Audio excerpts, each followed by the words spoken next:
বিসমিল্লাহির রহমানির রহিম। আমি মোহাম্মদ মাজহারুল আজিজ, সিনিয়র প্রভাষক, জাঙ্গালী ইউনিয়ন উচ্চ মাধ্যমিক বিদ্যালয় স্কুল অ্যান্ড কলেজ। আজকে আমার দ্বিতীয় ক্লাস। তোমরা অবশ্যই প্রথম ক্লাসটা আমার অত্যন্ত মনোযোগ সহকারে শুনেছ। আমি প্রথম ক্লাসে কি পড়াইছিলাম তোমাদের কি মনে আছে? আমি প্রথম ক্লাসে পড়াইছিলাম আরব এবং আরব উপদ্বীপের ভৌগোলিক অবস্থান। আরব আরবি শব্দ, তার অর্থ কিন্তু বৃক্ষলতাহীন মরুভূমি বা আরেক অর্থে বোঝা বাগ্মিতা। আর আয়তন বলছিলাম 10,27,000 বর্গ মাইল, আর প্রতি বর্গ মাইলে 7 জন লোক বাস করত, সেটা বলেছিলাম। আজকে আমি পড়াবো একাদশ শ্রেণীর দ্বিতীয় অধ্যায়ে আইএমএ জাহিলিয়া সম্বন্ধে তোমাদেরকে ধারণা দেব। আজকে আমি পড়াবো আজ আমি পড়াবো একাদশ শ্রেণীর দ্বিতীয় অধ্যায়ে আইএমএ জাহিলিয়া সম্বন্ধে তোমাদেরকে কিছু ধারণা দেব। আয়াম আরবি শব্দ। আয়াম শব্দের অর্থ যুগ, সময় বা কালকে বোঝায়।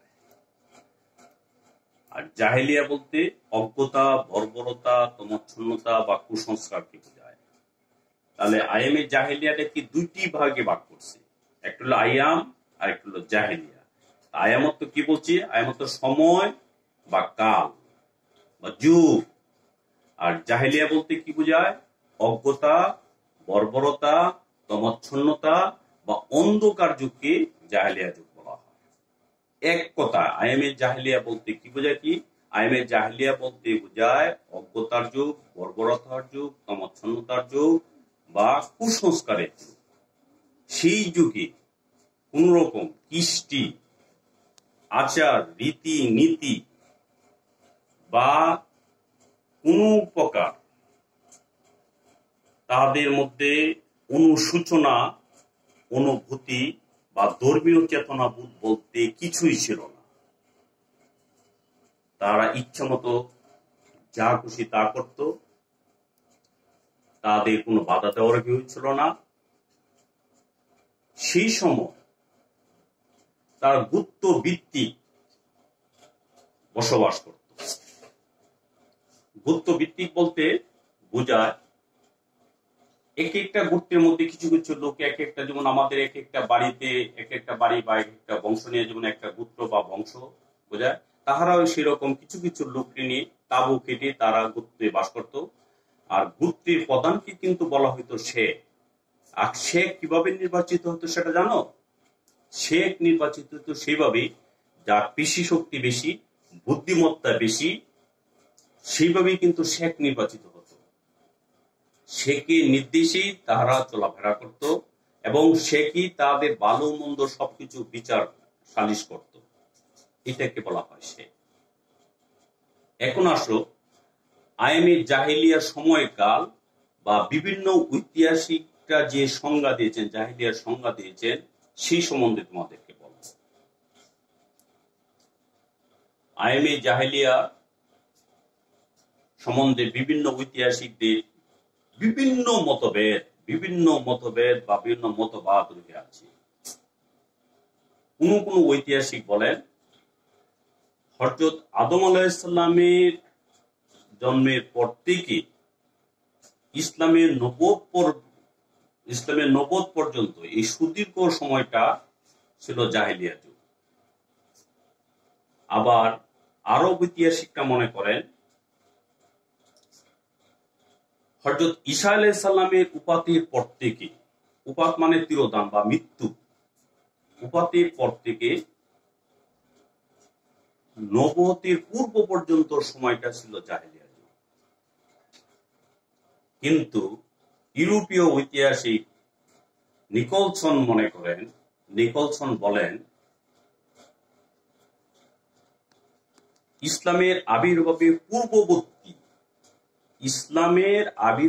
পূর্ববর্তী 1 শতাব্দী পর্যন্ত সময়কালকে জাহেলিয়া যুগ বলা হয়। 1 শতাব্দী বলতে কি বোঝায়? 510 থেকে 610 পর্যন্ত সময়কালকে জাহেলিয়া যুগ বলা হয়।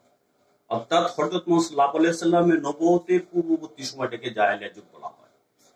এখন হযরত মুহাম্মদ সাল্লাল্লাহু আলাইহি সাল্লাম যে নবুয়ত প্রাপ্তি হলেন কত সালে হয়েছে সেটা কি জানো? হযরত মুহাম্মদ সাল্লাল্লাহু আলাইহি সাল্লাম 570 মতান্তরে 571 খ্রিস্টাব্দে জন্মগ্রহণ করেন। উনি 40 বছর বয়সে নবুয়ত প্রাপ্ত হন। তার মানে কত সাল বোঝায় তোমরা বলো তো? 610 অর্থাৎ 570 খ্রিস্টাব্দে যদি উনি জন্মগ্রহণ করে থাকেন আর নবুয়ত প্রাপ্ত হয়েছেন 40 বছর বয়সে, আমি বলেছি 40 বছর মানে কি 610। তাহলে ইউরোপীয় ঐতিহাসিক যে নিকলসন বলেছেন ইসলামের পূর্ববর্তী 100 শতাব্দী অর্থাৎ 510 থেকে 610 পর্যন্ত এই সুদীর্ঘ 100 বছর সময়কালকে জাহেলিয়া যুগ বলা হয়। এই মতবাদকে ঐতিহাসিক পিকে হিট্টিও সমর্থন করেন। অর্থাৎ সেই সময় তাদের কোনো রীতিনীতি, আচার অনুষ্ঠান বা ধর্মীয় চেতনা বোধ বলতে কিছুই ছিল না। ওরা যা খুশি তাই করত। ওদের মধ্যে কোনো বৈবাহিক বন্ধন, ইসলামের যে একটা সুন্দর একটা বৈবাহিক বন্ধন, সেই বৈবাহিক বন্ধন বলতে তারা ছিল না। তাহারা বিভিন্ন অনাচার করত, বিভিন্ন কিছু তাহারা এমন ঘৃণ্য অপরাধ করত যে ঘৃণ্য অপরাধের জন্য সেই সময়টা জাহেলিয়া যুগ বলা হয়।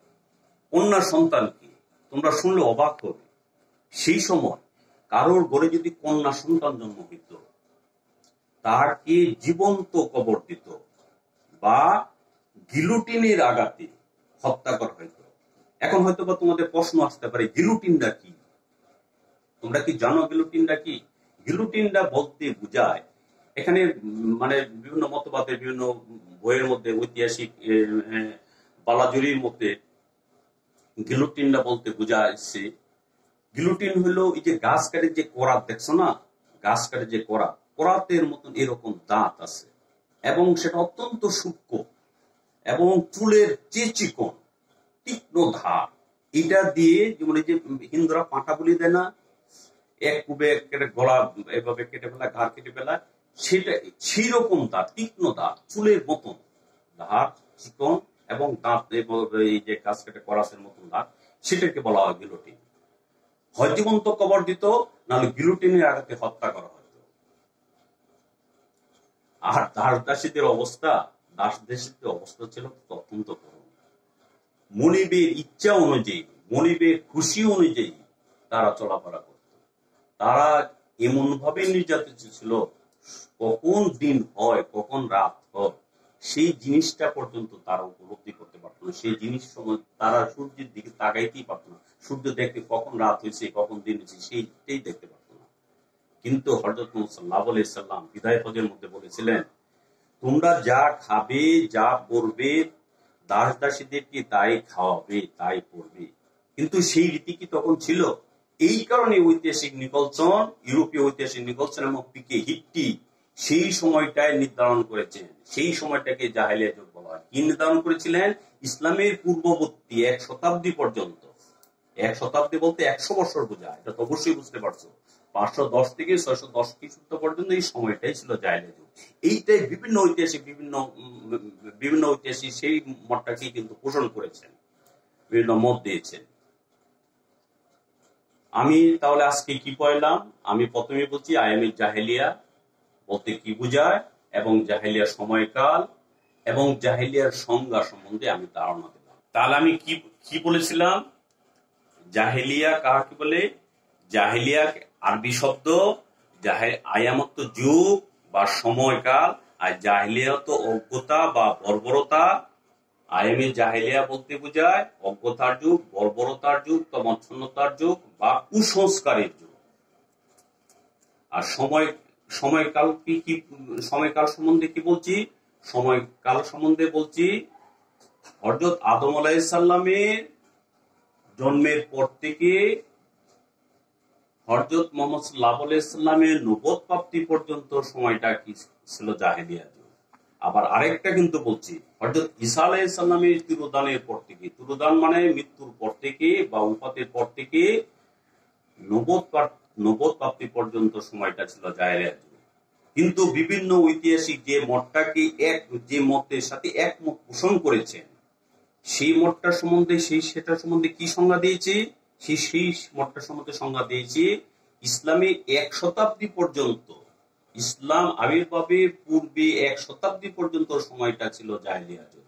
অর্থাৎ 510 থেকে 610 পর্যন্ত সময়টাই ছিল জাহেলিয়াত যুগ। 610 বললাম কি, হযরত মুহাম্মদ সাল্লাল্লাহু আলাইহি ওয়াসাল্লাম কিন্তু 610 সালে নবুয়ত প্রাপ্ত হয়েছেন, অর্থাৎ 40 বছর বয়সে নবুয়ত প্রাপ্ত হয়েছিলেন।